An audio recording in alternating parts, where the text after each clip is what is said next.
Welcome. In front of me is a OnePlus 11 and today I will show you how you can insert SIM into this device.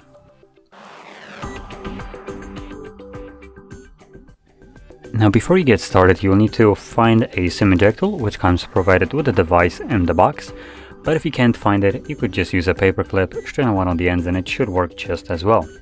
Once you have either one of those, you can pop out the tray which is located at the bottom of the phone.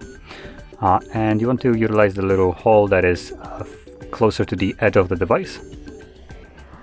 So right here, the one that is closer to the charging port is a microphone. So anyway, once you have it in there, push it in and the tray will pop out.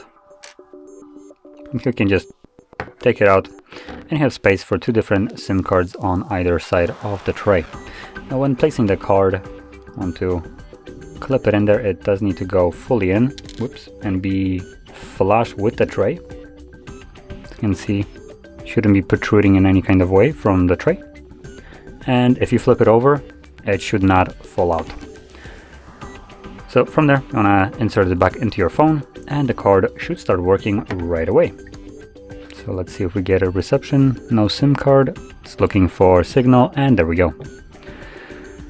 Pretty simple, and as you can see, that is how you would insert your SIM card. So if you found this video helpful, don't forget to hit like, subscribe, and thanks for watching.